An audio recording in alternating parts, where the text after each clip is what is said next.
श्रीमद् देवी भागवत शतम स्कंद में अथवा पंचम अध्याय में भक्त गौरवादाव को देवी भागवत में अश्विनी कुमारों का चवन मुनि को नेत्र तथा नौ यौवन से संपन्न बनाना, यह कथा आपको सुनाऊंगा। आप ध्यान देकर सुने और इस चैनल को लाइक एंड सब्सक्राइब जरूर करें।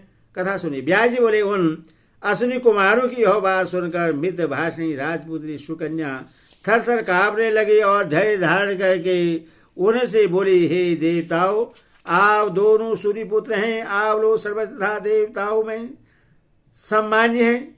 मुझ पतिव्रता तथा धर्मप्राण स्त्री के प्रति आपको ऐसी बात नहीं कहनी चाहिए। हे सुश्रेष्ठो, मेरे पिताजी ने मुझे इन्हीं योग परायण मुनि को सौंप दिया है। तब मैं व्यभिचारिणी स्त्रियों के द्वारा सेवित उस मार्ग का अनुसरण कैसे करूं? कश्यप से उत्पन्न हुए भगवान सूर्य समस्त प्राणियों के कर्मों के साक्षी हैं। वे सब कुछ देखते रहते हैं। इंद्र के साक्षात पुत्र रूप आप लोगों की को ऐसी बात नहीं कहनी चाहिए। कोई भी कुलीन कन्या अपने पति को छोड़कर किसी अन्य पुरुष को इस सारहीन जगत में भला कैसे स्वीकार कर सकती है? धर्म सिद्धांत को जानने वाले आप दोनों अपनी इच्छा के अनुसार जहां चाहे चले जाइए, अन्यथा हे निष्पाप देवताओं, मैं आप लोगों को शाप दे दूंगी। पति की भक्ति में तत्पर रहने वाली मैं महाराज सराती की पुत्री सुकन्या हूं। व्यास जी बोले, हे राजन, सुकन्या की यह बात सुनकर अश्विनी कुमार बहुत विस्मय में पड़ गए। उसके बाद मुनि चौवन के भय से सशंकित दोनों ने सुकन्या से कहा, सुंदर अंगों वाली हे राजपुत्री, तुम्हारे इस पति धर्म से हम दोनों परम प्रश्न हैं। हे सुशोणी, तुम वर मांगो, हम तुम्हारे कल्याणार्थ अवश्य देंगे। हे परमदे, तुम यह निश्चय जान लो कि हम देवताओं के श्रेष्ठ वैद्य हैं। हम अपनी चिकित्सा से तुम्हारे पति को रूपवान तथा युवा बना देंगे। हे चातुर पंडिते, जब यो हम ऐसा कर दें तब तुम समान रूप और देह वाले हम तीनों में से किसी एक को पति चुन लेना। तब उन दोनों की बात सुनकर सुकन्या को बड़ा आश्चर्य हुआ। अपने पति के पास जाकर वह सुकन्या अश्विनी कुमारों के द्वारा कही गई वह अद्भुत बात उनसे कहने लगी। सुकन्या बोले, स्वामिन, आपके आश्रम में सूर्य पुत्र दोनों अश्विनी कुमार आए हुए हैं। हे भृगुनंदन, दिव्य देह वाले उन देवताओं को मैंने स्वयं देखा है। मुझ सर्वांग सुंदरी को देखते हुए दोनों कामासक्त हो गए। हे स्वामी, उन्होंने मुझसे यह बात कही, हम लोग तुम्हारे पति इन चौवन मुनि को निश्चय ही नौ यौवन से संपन्न दिव्य शरीर वाले तथा नेत्रों से युक्त बना देंगे। इसमें यह एक शर्त है, उससे तुम मुझसे सुन लो। जब हम तुम्हारे पति को अपने समान अंग अथवा रूपवान बना दें, तब तुम्हें हम तीनों में से किसी एक को पति चुन लेना होगा।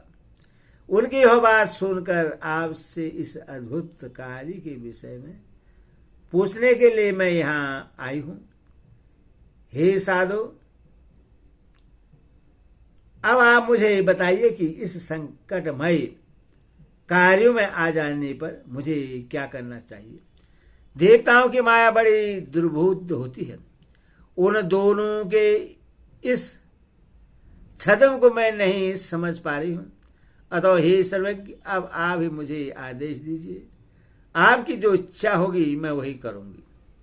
चवन बोले, हे कांते, हे सुवर्ती, मेरी आज्ञा के अनुसार तुम देवताओं के श्रेष्ठ चिकित्सक अश्विनी कुमारों के समीप जाओ और उन्हें मेरे पास शीघ्र ले आओ। तुम उनके सद तुरंत स्वीकार कर लो।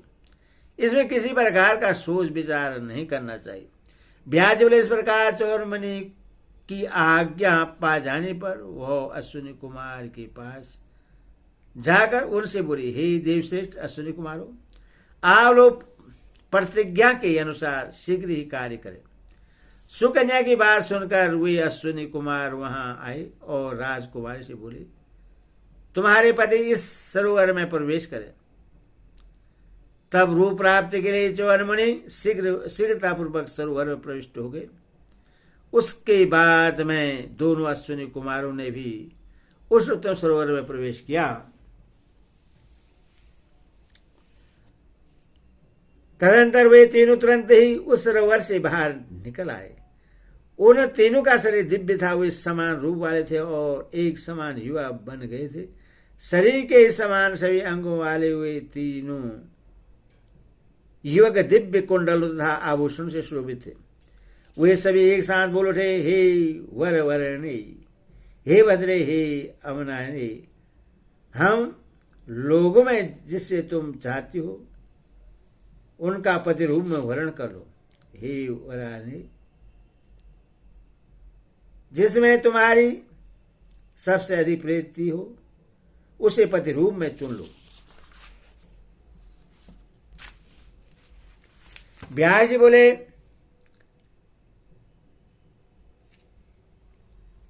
देव कुमारों के समान प्रतीत होने वाले उन तीनों को रूप, अवस्था, स्वर, वेशभूषा तथा आकृति पूर्णता एक जैसा देकर वह सुकन्या बड़े असमंजस में पड़ गई। वह अपने पति च्यवन मुनि को ठीक ठीक पहचान नहीं पा रही थी अथवा व्याकुल होकर सोचने लगी, मैं क्या करूं? ये तीनों देव कुमार एक जैसे हैं अथवा मैं यह नहीं समझ पा रही हूं कि इसमें से मैं पति रूप में किसका वर्णन करूं। मैं तो बड़े सहस की स्थिति में पड़ गई हूं। दोनों देवताओं अश्विनी कुमारों ने यह विचित्र इंद्रजाल यहाँ रच डाला है। इस स्थिति में मुझे अब क्या करना चाहिए? मेरे लिए तो यह मृत्यु ही उपस्थित हो गई है। मैं अपने पति को छोड़कर किसी दूसरे को कभी नहीं चुन सकती, चाहे वह कोई परम पुरुष देवता ही क्यों न हो। यह मेरा दृढ़ विचार है। इस प्रकार मन में भली बात सोचकर सीण कटी प्रदेश वाली वह सुकन्या कल्याण स्वरूपणी प्रारंभा भगवती भुवनेश्वरी के ध्यान में लीन हो गई और उनकी स्तुति करने लगी। सुकन्या बोले, हे जगदम्बे, मैं महान कष्ट से पीड़ित होकर आपकी शरण में आई हूँ। आप मेरी पातिव्रत्य धर्म की रक्षा करें। मैं आपके चरणों में प्रणाम करती हूँ।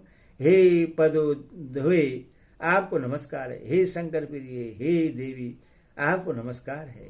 हे विष्णु की प्रिया लक्ष्मी, हे वेद माता सरस्वती, आपको नमस्कार है। आपने ही संपूर्ण चराचर जगत का सर्जन किया है। आप भी सावधान होकर जगत का पालन करती हैं और आप प्रलय काल में लोक शांति के लिए इससे अपने में लीन कर देते हैं। आप ब्रह्मा विष्णु तथा महेश की सुसंपन्न जननी है। आप अज्ञानी की बुद्धि तथा ज्ञानी को सदा मोक्ष प्रदान करने वाली हैं।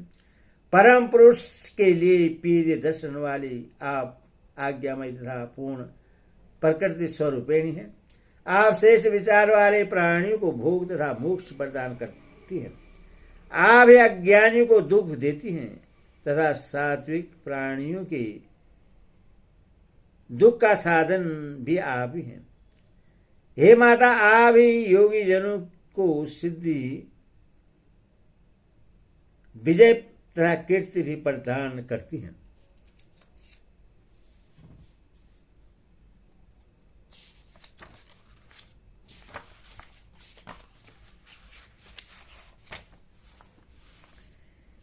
हे माता, आप असमंजस में पड़ी हुई है। मैं इस समय आपकी शरण में आई हूं। आप मेरे पति को दिखाने की कृपा करें। मैं इस समय शोक सागर में डूबी हुई हूं, क्योंकि इन दोनों देवताओं अश्विनी कुमारों ने अत्यंत कपटपूर्ण चरित्र उपस्थित कर दिया है। मेरी बुद्धि तो कुंठित हो गई है। मैं इनमें किसका वर्ण करूं? हे सर्वज्ञ, मेरे पातिव्रत्य पर सम्यक ध्यान देकर आप मेरे पति का दर्शन करा दें। व्यास जी बोले, इस प्रकार सुकन्या के स्तुति करने पर भगवती त्रिपुर सुंदरी ने शीघ्र ही सुख का उदय करने वाला ज्ञान उसके हृदय में उत्पन्न कर दिया।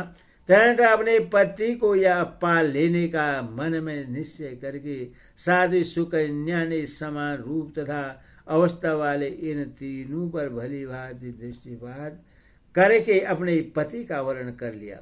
इस प्रकार सुकन्या के द्वारा च्यवन मुनि के वर्ण कर लिए जाने पर वे दोनों देवता परम संतुष्ट हुए और सुकन्या का सती धर्म देकर उन्होंने उससे अति प्रसन्नतापूर्वक वर प्रदान किया। तब भगवती की कृपा से प्रसन्नता को प्राप्त हुए दोनों देवश्रेष्ठ अश्विनी कुमार मुनि से आज्ञा लेकर तुरंत वहां से प्रस्थान करने को उद्यत हो गए। सुंदर वस्त्र नेत्र यौवन तथा अपनी भार्या को पाकर च्यवन मुनि अत्यंत हर्षित हुए। उन महात्वेशी मुनि ने अश्विनी कुमारों से यह वचन कहा, हे देववरो, आप दोनों मेरा यह महान उपकार किया है। आप दोनों ने मेरा यह महान उपकार किया है। क्या कहूँ, ऐसा हो जाने से इस सुंदर संसार में अब मुझे परम सुख मिल गया है। इसके पूर्व मुझे अंधे अत्यंत वृद्ध तथा भोग सामर्थ्य में हीन पुरुष को ऐसी सुंदर केश पाश वाली भार्या पाकर भी इस वन में सदा दुख ही दुख रहता है। आप लोगों ने मुझे नेत्र युवा अवस्था तथा अद्भुत रूप प्रदान किया है, अतः मैं भी आपका कुछ उपकार करूं, इसके लिए आपसे प्रार्थना कर रहा हूं। हे देवता, जो मनुष्य उपकार करने वाले मित्र का किसी प्रकार का उपकार नहीं करता, उस मनुष्य को धिक्कार। ऐसा मनुष्य फिर से लोक में अपने उपकारी मित्र का ऋणी होता है। आत्म हे देवेश्वरो, मुझे नूतन शरीर प्रदान करने के आपके ऋण से मुक्ति के लिए मैं इस समय आपकी कोई अभिलक्षित वस्तु आपको प्रदान करना चाहता हूँ। मैं आप दोनों को वह अभिष्ट वस्तु प्रदान करूंगा जो देवता तथा दानों के लिए भी अलभय है। मैं आप लोगों के इस उत्तम कार्य से बहुत प्रसन्न हूँ। अब आप लोग अपना मनोरथ व्यक्त करें। च्यवन मुनि का वचन सुनकर परस्पर विचार विमर्श करके वे दोनों अश्विनी कुमार सुकन्या के साथ बैठे हुए उन मुनि से कहने लगे, हे मुनि, पिताजी की कृपा से हमारा सारा मनोरथ पूर्ण हो चुका है, किंतु देवताओं के साथ सम्मिलित होकर सोमरस पीने की हमारी इच्छा शेष रह गई है। एक बार सुमेरु पर्वत पर ब्रह्मा जी ने महायज्ञ में इंद्रदेव से हम दोनों को वैद्य कहकर सोमपात ग्रहण करने से रोक दिया था। अतः हे धर्मज्ञ, हे तामस, यदि आप समर्थ हो तो हमारा यह कार्य कर दीजिए। हे ब्राह्मण, हमारी इस प्रिय इच्छा का विचार करके आप हम दोनों को सोमपान का अधिकारी बना दीजिए। सोमपान की अभिलाषा हमारे लिए अत्यंत दुर्लभ हो गई है, वह आपसे शांत हो जाएगी। हम दोनों की यह बात सुनकर च्यवन मुनि ने मधुर वाणी में कहा, आप दोनों ने मुझ वृद्ध को रूपवान तथा यौवस्था से संपन्न बना दिया है और आपके अनुग्रह से मैंने साध्वी भार्या भी प्राप्त कर ली है। अतः मैं अमित तेजस्वी राजा श्रेयाति के विशाल यज्ञ में देवराज इंद्र के समसी आप दोनों को प्रसन्नतापूर्वक सोमपान का अधिकारी बना दूंगा। मैं यह सत्य कह रहा हूं। यह बात सुनकर अश्विनी कुमारों ने हर्षपूर्वक स्वर्ग के लिए प्रस्थान किया और च्यवन मुनि भी सुकन्या को साथ लेकर अपने आश्रम पर चले गए। इति श्रीमद्देवी भागवत महापुराणे षष्ठादश सहितानां सप्तमस्कन्धे अस्य अश्विभ्यां च्यवनद्वारं सोमपानं प्रतिज्ञानं नाम पंचमोऽध्यायः। हरि ओम तत्सत्। हरि ओम।